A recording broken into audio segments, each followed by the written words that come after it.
In a time not so long ago, in a galaxy not so far away, the gaming industry was dominated by one monolithic entity. This game dominated all others, taking the lion's share of money and attention from those in the hobby. However, in the shadows, other games stirred. Some languished and died, while others scratched out an existence. Some few thrived. But in the shadows of history, many games that once thrived and had their fans now lie dormant, nearly forgotten by the gaming hobby. But one gamer strides forward across the barren wastes of YouTube to bring forth knowledge of these lost games and to remind a generation that there are alternatives to the greatest game in the world.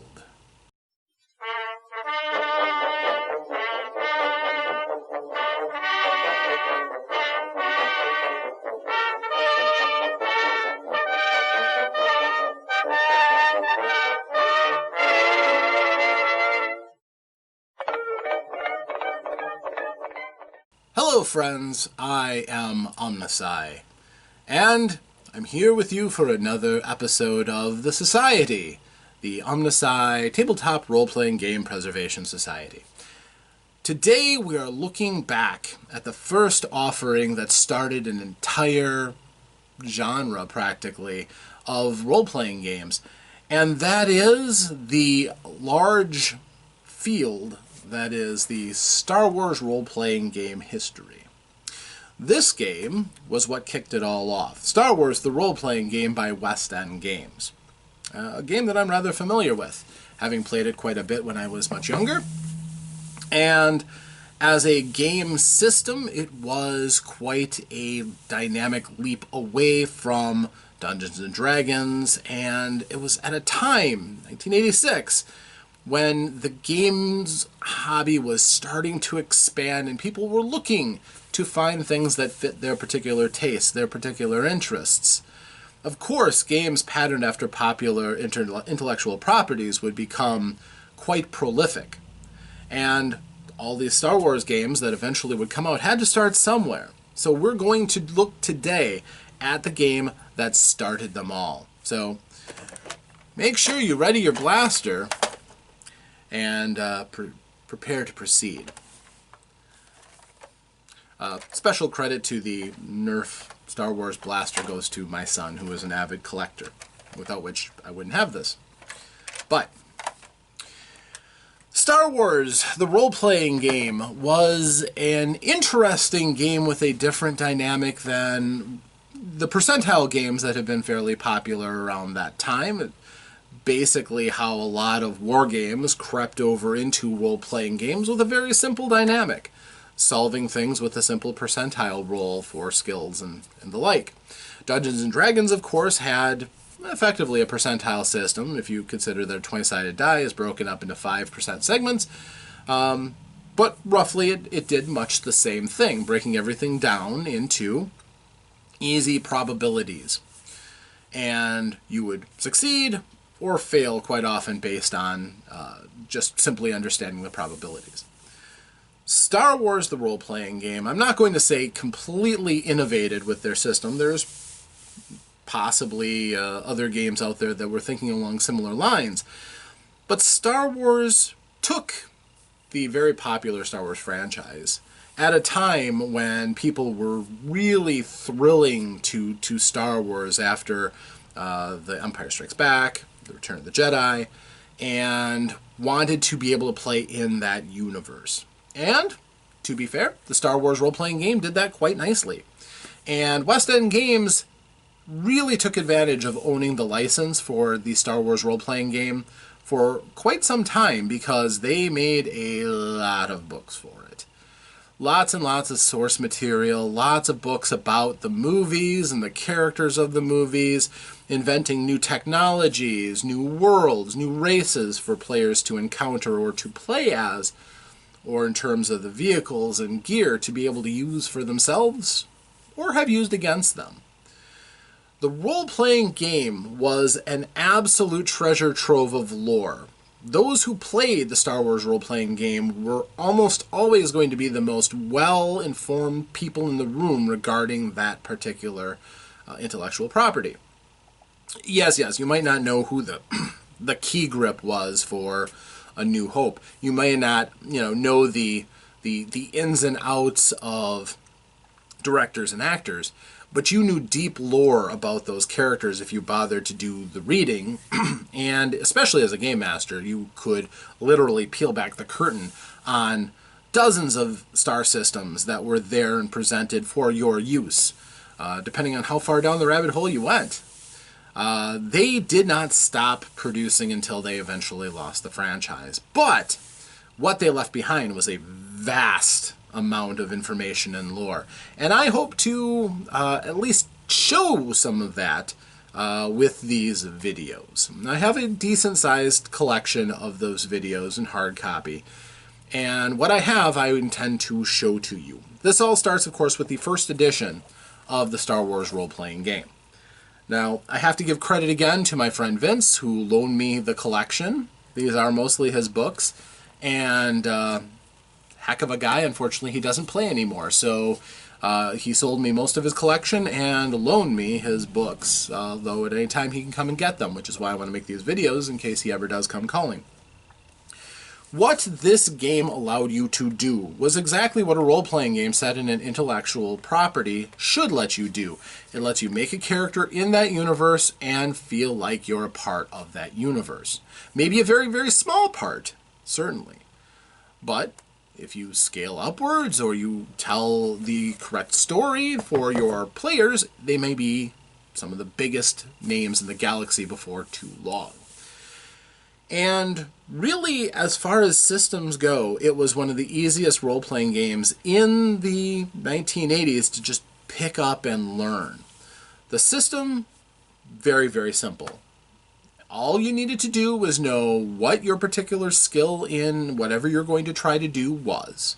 And the skill selection covered just about everything you could really think of to do in Star Wars, even allowing a bit of flexibility to do things that weren't specific skills as listed in the books. There were defaults and there were other options for write-in skills. But the entire concept was you find out what your value is, you grab the number of dice representing that value, and you roll them and add it together, and you were aiming for a target number. That meant that understanding dice curves was kind of necessary to understand probability. But it didn't take very long before you kind of had a feel for how good you needed to be at something to have a reasonable chance to succeed at a given target. For instance, starting characters could start as high as 5, maybe 6 dice in a particular skill if they were going to specialize in it. And this first edition didn't have things like specializations, or you would just basically need to have a very high attribute and put your starting skill points into that attribute's skill. And say if your character was very, very, very dexterous, you could, if you put all of your focus into your blaster skill, certainly very popular, you could start out rolling 6 dice when you wanted to shoot something with your blaster. And after that, it's just roll the dice, count them up. People really do like sometimes counting up a lot of dice when it has a potential for being something really cool, like shooting that enemy or figuring out how much damage a blast can do. And, of course, as any role-playing game, there's always the search for improvement. The system had that. You can increase your skills as you went along. The opportunity for narratively controlling the play and deciding when you're going to be completely awesome was possible with use of force points, which for a single round doubled your skill bonus, your skill points. So instead of that 6 dice, you could roll 12 dice to shoot somebody. With that previous example of a person specializing blaster, 12 dice would allow you to almost certainly hit almost anything, no matter how remote or difficult a shot. But it also allowed you to take your blaster and instead of aiming and shooting, you could go not aim and just go pow, pow, pow, pow, pow, pow, pow, and hit a row of 5 targets. without much difficulty. That singular narrative element was probably, to me, one of the most defining characteristics of a narrative system that I had come up to at that point. Much of the universe really didn't try to define itself. It didn't do a very good job of simulating hard physics. But Star Wars isn't really a universe about hard physics. For the most part, you just need to know if something worked or something didn't, and the system could do that just fine. Sometimes it involved a contested roll. For example, your ship shooting at another ship involved, first of all, trying to hit it, and then a contested roll against the damage that you would do against the ship's shields and hull. And if you had a particularly good shot, you might be able to avoid those shields. If you had the right weapon, like an ion gun, you might be able to avoid the shields altogether and really start playing havoc with the other person's ships. There were quite simple mechanics in place so that it wasn't hard for either the player or the game master to, at any given situation, figure out how many dice you would roll them, and then the player would refer to the game master and ask if they succeeded, because the game master understood what the difficulties were and set the target number for whatever you were going to try to do. Sometimes the system could be rather harsh. If you weren't very skilled at something, you had a very remote chance of succeeding. That's how dice curves work. But if you were really particularly good, simple things became trivial. And that's kind of how role-playing games ended up.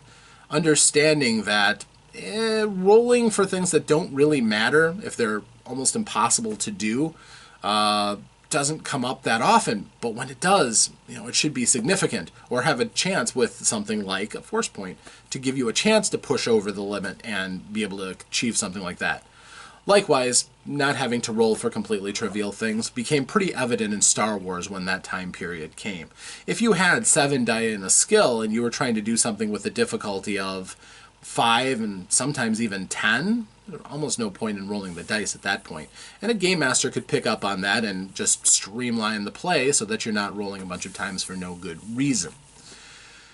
Now, as far as the game went, the basic game, when this first came out, I will admit I did not jump on the game right away because, quite honestly, I was into Dungeons & Dragons more. It wasn't until I got the right friends that introduced me to this game. And when I did, I got excited. I liked Star Wars. I wasn't a raving fanatic, but I did like it. As far as a universe, it showed me what I thought was sci-fi. Didn't really understand that it wasn't hard sci-fi. It just, there's spaceships and they're cool and there's aliens and stuff like that. The aliens brought it home that this is space more so than Star Trek ever seemed to, which seemed like it was almost tech magic with how stuff happened. Star Wars, you could understand. A gun shoots. You could understand that the Force is kind of like magic, kind of like psychic powers, and that only certain people can do it. You could play in that universe pretty easily understanding aliens are kind of mysterious and strange, but the vast majority of people you're going to meet are human. That's kind of how a lot of sci-fi works. But that is how Star Wars works. A lot of the people that you'll come across are generally going to be human unless you go to an alien planet and really roll around in the culture. Because of the nature of Star Wars, though, because the Empire is humanocentric, most of the adversaries you're going to be meeting up against, and a large number of the NPCs, are likely to be human. So it doesn't strain your imagination too terribly. The starting game has just the basics, just enough to whet your appetite. Maybe it's because they didn't know if this was going to do so well, because there were only a number of IP-based role-playing games at the time. So you'd think this was going to just knock it out of the park, but perhaps they weren't ready to commit to all of the work that would have involved peeling back the universe layer by layer. It also helps you to sell more books down the road, as the collection that I've got will prove. But in this case, they packed this book full of all the kind of things that would catch the eye of a casual gamer, and just enough mechanics in there so that you can play almost any circumstance, any situation, without going into drill down into fine detail. The book, as you'll see, is packed full of pictures from the movie, concept art, which is excellent for, drawing your imagination into the game, giving the game master plenty to show players and say, okay, this guy looks like this guy. He's got a gun that looks like this. This building looks like this. And those are really handy to have to, again, make you feel like you're part of the universe so that you can imagine what your characters see and what they do. A lot of the elements are taken directly out of the movies, so you're not creating out of whole cloth here. You are building on to what people have already experienced. I'm not saying that you absolutely had to see the movies to play this game, but it sure helped the imagination to understand what an X-Wing is, what a lightsaber is. So, yeah, the game itself, again, there's no real twists on the mechanics. Either you roll your skill or you roll the attribute that is similar to what you're trying to do and just total it up and figure out if your number matches what the game master determines based on the difficulty of what you're going to do. That allowed the system to basically work unchanged for a number of years until the next edition came along and tinkered with it a little bit. Nothing drastic, but they did make some significant changes, again, in the service of narrative roleplay. In this case, though, it's a simple numbers game. Add it up and see if you hit the number you're aiming for. If you do, then you either roll the result, maybe it's a damage roll versus what the other person can soak, or maybe you're, you've succeeded at something and you can then move on to the next step in the story. So, now at least you just know the mechanics, which is great. If you watch the character witness video, you saw what making a character is like. It's template driven. They have templates for all the hero characters of the Star Wars movies and a bunch of other ones as well. And there were only more and more and more templates that were added to Star Wars as you would go on. Most of the books forthcoming would give at least hints on either new gear, new templates, new skills, different things that helped you to fine-tune your universe and make it live and breathe in a Star Wars aspect. So, let's take a look at the book itself, and I can show you off, again, a very dear old friend of mine, and you can see why I love this game quite so much. Alright, Star Wars the role-playing game. Again, you have all of your principal characters from the first movie. This might even have been a movie poster picture or concept art that was designed for it, but again, you see Luke, Leia, Han, Vader in the background, the Death Star there, and the iconic vehicles and characters. You see Obi-Wan in the background, Tarkin, C-3PO and R2, Chewbacca, and this is just a great collection of the images of Star Wars. So, West End Games did a good job of making something that could really get eye appeal. So here we have the starting crawl, similar to what you would see in the movies, again explaining what the state of the universe is. Big, scary empire trying to smush the rebels. And you're a rebel. And this is the galaxy into which you are born. The galaxy of Star Wars, the role-playing game. And you see, again, seen from the Return of the Jedi, unfinished Death Star, B-Wings, Star Destroyer blowing up. So, yes. And your introduction. Of course, every game tries to explain what role-playing games is for first-timers, which is fine. And explain the player-game master dynamic, what you need, lots and lots of six-sided dice and character sheets, pretty much. Pencils are good, too. Supplements and adventures, different things that you can get that add on. Now, the player section, very, very short, because this game is so, well, simple. Creating a character, they talk about taking a template, using that. Customizing templates, because they aren't carved in stone. They explain how everything from the background to even the basic stats can be shifted around, moved, or changed to suit your image of your character in your mind. And of course, more art from the movie, of course. Along with this, though, they explain about the Force and having a Force-using character, Force points. Your gear, your connections. I loved this. Your characters all should have some bond to the other player characters to set into motion why they travel along together. Maybe one is hired by another. Maybe they're kin.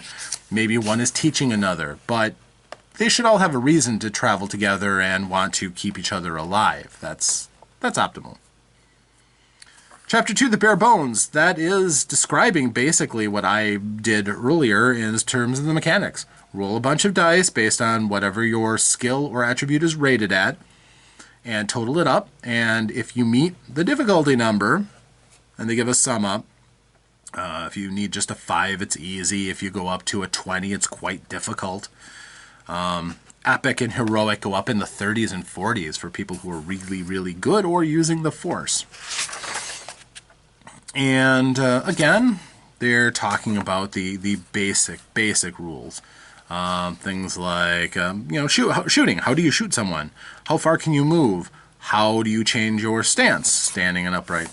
Your initiatives and how that works out. All the nuts and bolts that you need to play the game.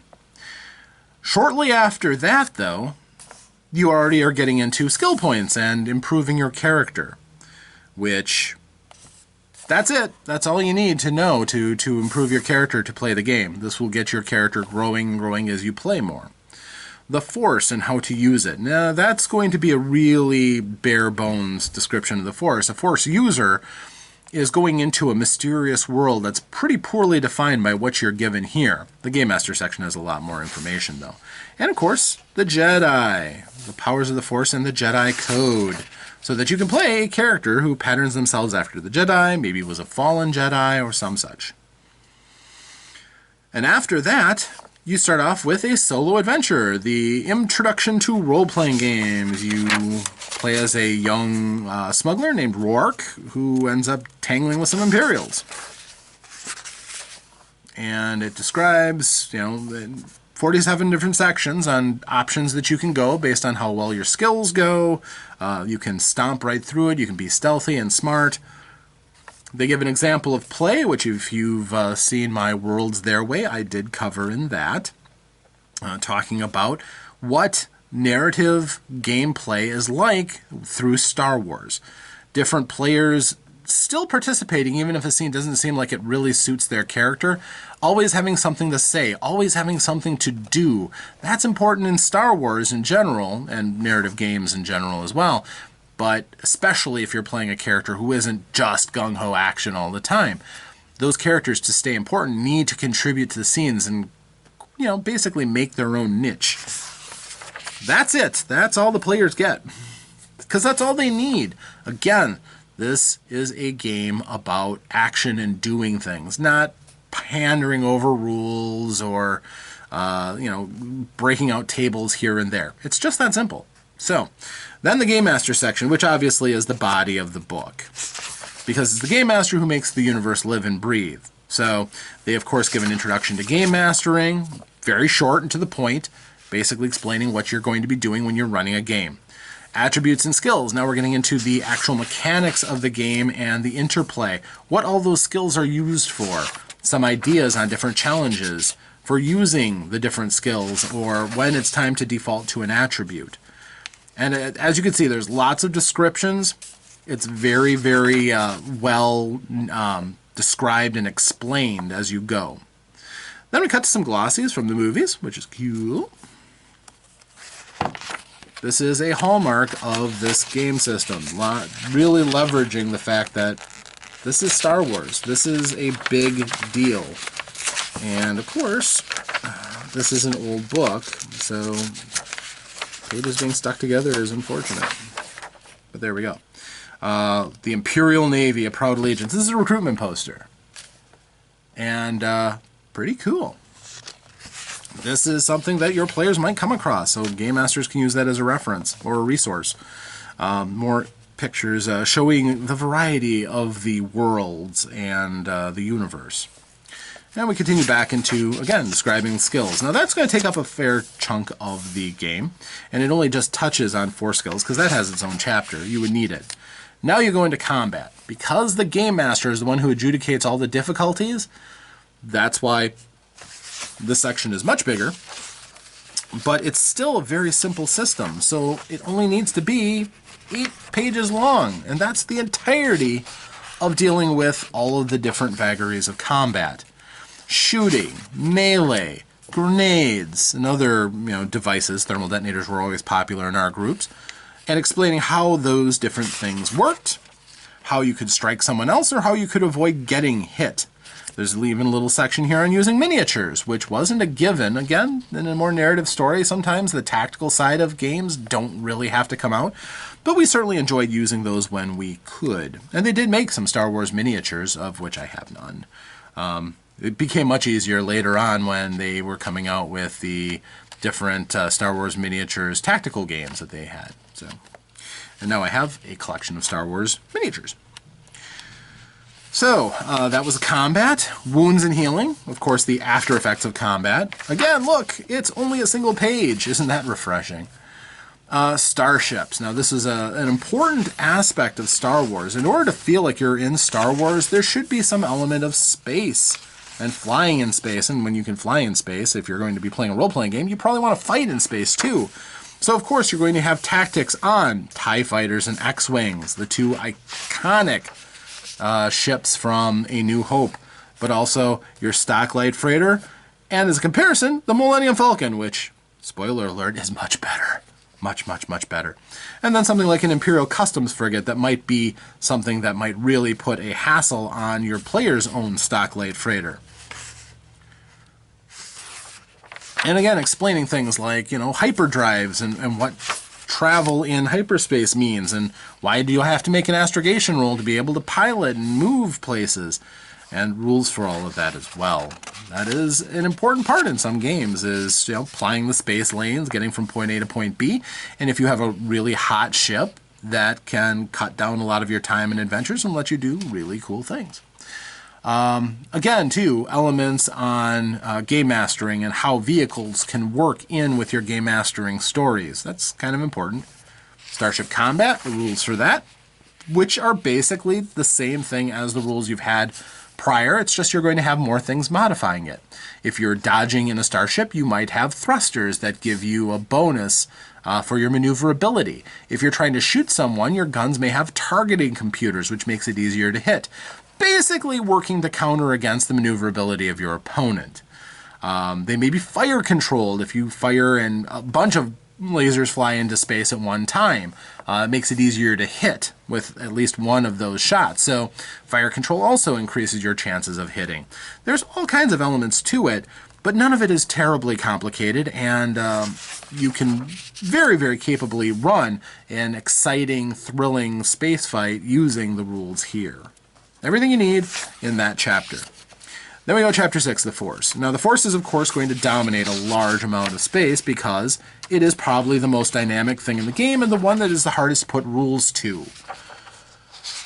Quite simply, you have to at some point do that, but important part, adjudicating the dark side, and when players go too far and end up earning dark side points, that can be very important in a game. You don't want your characters to strut around like murder hobos without consequence. In Star Wars, there's a consequence. The dark side is waiting to swallow you up the moment you start taking life cheaply, the moment you start taking away freedoms from other people and flaunting your powers and getting arrogant. So, rules for that, and that's important.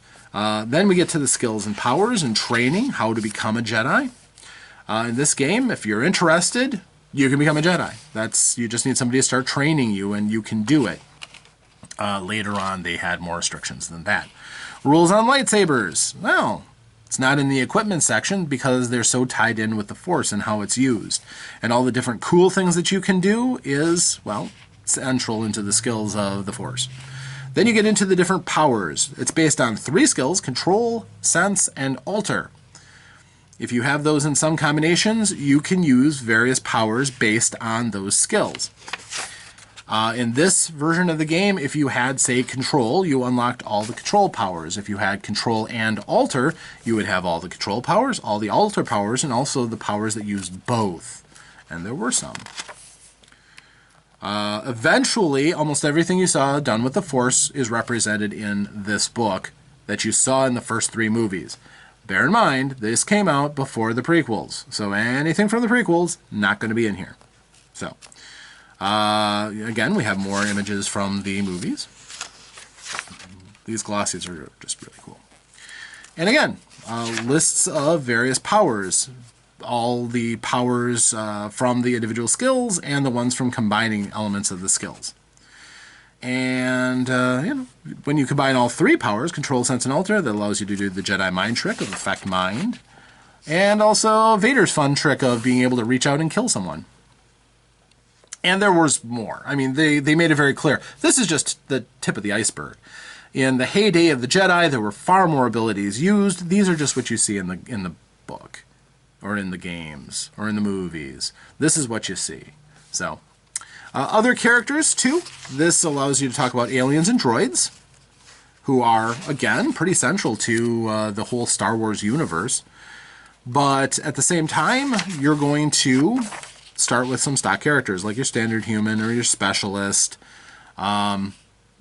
and ways of, say, having people who you may come up with a character and personality, but let's face it, a lot of the people you meet from day to day, you can comfortably box and label as, this is a stock, say, bank teller. This bank teller might make a mean quiche, but generally you count on them having certain skills that you would rely on, and when you meet them as a teller, you can count on them using that skill.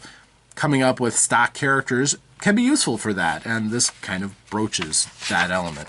I admit, I really kind of learned about that aspect of gaming and having stock characters that you could draw on from this game more. Not just templates from Dungeons & Dragons where you have a stat block, but when designing characters, just sometimes knowing this character should have these skills at the very, very minimum. And if I want to make somebody cooler than that, well, they're probably going to be a special NPC. Now we go to the adventure section, and this talks not just about the mechanics anymore, but how you run adventures. This tells you how to make a game a Star Wars adventure. It should have a lot of elements to it. It should have combat, because that's Star Wars. It should have chases and races with vehicles. It should have some space elements to it. Different things that make it feel Star Warsy. There should be some people who just don't die. Although it shouldn't be obvious that they have plot armor, sometimes they're just folks who will show up and can't be killed. That's also part of a narrative game. So, keeping the players on the brink, always, keeping the tension ramped up. If it's always laid back and they don't feel like they're in danger, it's not going to be a grand adventure. So, these are all very good elements for describing how to run an adventure and how to do so, especially in the Star Wars universe. Designing your own adventures is a key element, something that not everybody needed to do because they made several adventures, but this described how to set challenges, how to narrate scenes, and how to move the characters around so that they followed a story and uncovered the story as you went. And then finally how to reward them for a mission well done, and sometimes a complete and utter botch. Then we have a sample game for starting characters, Rebel Breakout. I have run this adventure twice. I have played on this adventure only once. But it goes period to period, showing you what a sample adventure might look like for some starting rebels who are trying to get away from the Imperials, who are swooping in and manage to make it out, join up with the rebellion, and do something with their starting career, come in with a splash as new heroes to the cause. Then we see an advertising brochure for the X-Wing from Incom. Very cool. Again, these things are just great to drop in. Galaxy tours. People who can afford to go and take a long vacation, make a 4-week grand galactic tour. That's pretty awesome. Another advertising page for the R2 astromech droid. And then we have a map of the from the adventure previously. And this is something I love that Star Wars pretty much only did. They would have a script, whereas this allowed you to give everybody a part, and they would be able to tell a short snippet of an adventure with generic characters that are put in the place in somewhere to set up the action of the story. I really liked that. I knew a number of players who just rolled their eyes because they didn't like reading from a script in front of people, but I thought that was really cool. Different adventure ideas. This was packed with great adventure ideas. It gave you a total of 10, and did not give you any hard stats. They let you come up with all of that stuff on your own. But it was still some really good ideas. Your blank character sheet, designed to be photocopied. And then templates. These are all the various templates. We did cover these in a character witness, so I'm not going to go into them now. But all of the different characters, I'll actually just name drop all of them in case you missed that video. The alien student of the Force, arrogant noble, armchair historian, bounty hunter, brash pilot, Ewok. Yeah, Ewok. Failed Jedi, gambler, kid, laconic scout, loyal retainer, the merc, minor Jedi, Mon Calamari. Yes, kind of like Back Me Dungeons and Dragons. If you were a Mon Calamari, that was your template. You are Mon Calamari. Old Senatorial, the outlaw, pirate, chaotic Jedi, the retired Imperial captain, smuggler, tongue-tied engineer, the young senatorial, Wookiee, tough native. These were the building blocks for the characters that you could play in the game. Of course, you could tinker with any of those. You could use them as a base, or just completely go away and make your own character, which I enjoyed doing that. But, you know, the templates made it so that you could easily just copy the stuff, boom, you're ready to play, which was cool. Tables to guide you for difficulties, weapons, different weapon codes and things. You would have your skill attribute modifiers, because modifiers are kind of important. But instead of, you know, modifying the target number, a lot of times they would modify how many dice a person would get to roll, giving you bonus dice or penalties, taking away your dice. So that was, both of them were acceptable for making things either more difficult or easier, as was appropriate. Your armor and what would happen, the effect of your damage. And then you had all these other tables. Notice there's still not a huge number. If you look at almost any modern role-playing game, there are vastly more tables. Some of these are just equipment, your equipment chart, difficulty numbers and such, and things like astrogation, different elements of the Force, what you need to heal. These are all fairly important, things that you will refer to again and again, so it's neat that they're all together in one appendix rather than strewn throughout the book. And damage tables, so that you could have your ship critically damage, or damage your opponent's ship, of course. Various options for movement, things. So that is essentially the game.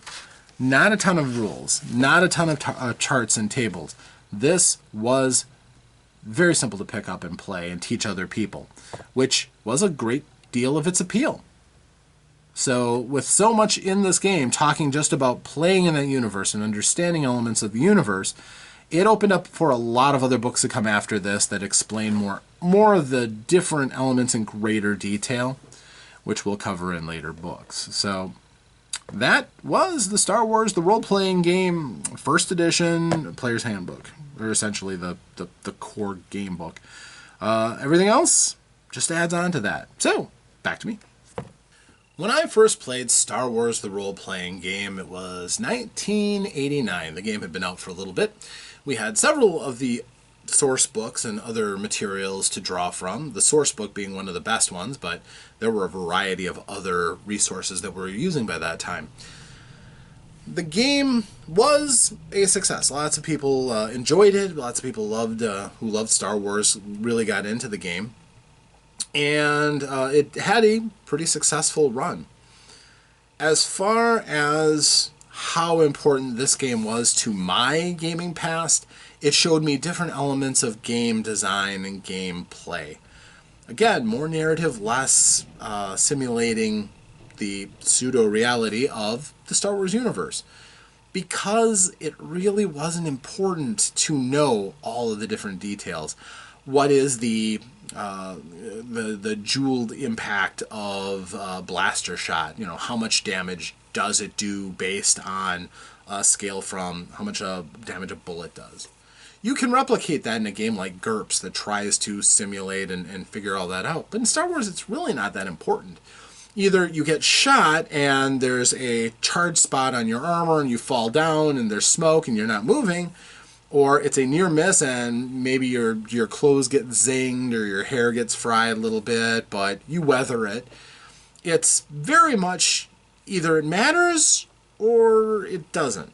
And if it's, something that's potentially deadly, it not mattering is big because you've escaped this high-tech weapon that was used against you or something like that. Star Wars is a game about big universes, big challenges, monolithic threats, and an exploration into the nature of good and evil. You didn't need to be a Jedi for that either. You could understand what was bad and what was worth fighting against, even without being the purest of hearts or, an aspiring young Jedi.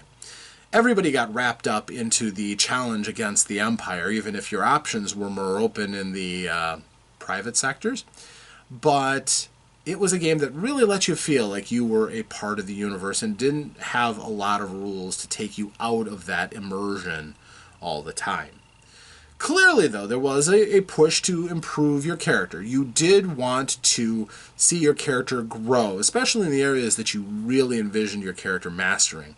If you wanted to be the best shot in the galaxy, you had benchmarks to go up against. Clearly, you had people like Boba Fett, Han Solo, who eventually, with other books, did have their numbers outlined and defined in game terms. If you wanted to claim that you were the best shot in the galaxy, you better at least have a 9 dice, because that's what Han Solo had. And, Boba Fett was probably in, 9 to 10 range himself. So it got progressively more expensive to increase your skills, so it was hard to master certain levels of the game, and oftentimes it was more realistic to see your character increase several different skills as you used various skills. A person who rode dewbacks across the desert's world for an entire week would probably get a little bit better at handling beasts and riding them, and spending just a few points to give yourself a level in skill in that kind of commemorated your trials and travails with that experience by making it so the next time you came across a beast, you'd have a better chance of looking cool because of your experiences carrying over. I had so many good memories of the Star Wars game, but admittedly, when the second edition rolled around, the game really came into its own. There were some very interesting elements, very compelling, that kind of led us to leave the first edition behind once the second edition came in. But ultimately, it was the same game. A couple of refinements, a couple of new rules, and new exciting things, sure. And of course, they kept making more and more books beyond that point. But this core game by itself is still a fascinating study in role-playing games, understanding that rather than just taking a single die and checking against a chart, instead you're just subjectively coming up with a number based on how you imagine this to be difficult. And the player is just taking the dice and hoping for a good enough roll to match that or exceed it by some fashion with some flair, and really driving home that experience that surviving with style sometimes was just as important as just competently, grimly doing your job. You could run the game tactically. You could run the game where it's very much you're up, you're down, gritty realism, but it doesn't really lend itself to that very much. The damage system alone, if you get hit by something, you would roll your strength, modify it if you had any armor, and that would be rated up against their damage. If they exceeded your strength, you're hurt. If they exceeded it by a lot, you could be incapacitated. If they exceeded it by even more than that, you could be mortally wounded. Really not too likely to be outright killed with a single blow. But if all you needed was a abysmally bad roll, and you're down against a good shot that came in. So dodging was pretty essential. That's why the heroes, you never really saw them wearing armor, because they're dodging, and being smart was often more important than wearing armor and mongering lots of gear. As a matter of fact, Star Wars as the movie experience kind of stands out because it wasn't very good of a guide as far as classic adventuring, Players never really upgraded their material and equipment. They pretty much had their signature stuff, and that was all they ever carried. Han Solo had that DL-44 blaster pistol forever, despite the fact that he routinely had seen and handled blaster rifles and other weapons that outperform his pistol, but that was his signature weapon, so there was never any real need. Leia never really had an attachment to one, so you saw her with her sporting blaster that she shoots at the beginning of Episode 4, and towards the end she's wielding a more standard blaster pistol. Those are the kind of things that seem counterintuitive, because players usually like stacking on more gear so they can be competent in a wider range of circumstances, and you can do that in this game to an extent. This book does not have huge tables. That's not what Star Wars was about. It was about the characters and what they could do. Everything else was a MacGuffin for the most part. If you wanted to get across that divide, would you pull out a grapnel with a Flexus steel lanyard and fling it across? A relatively cheap little thing that could do it.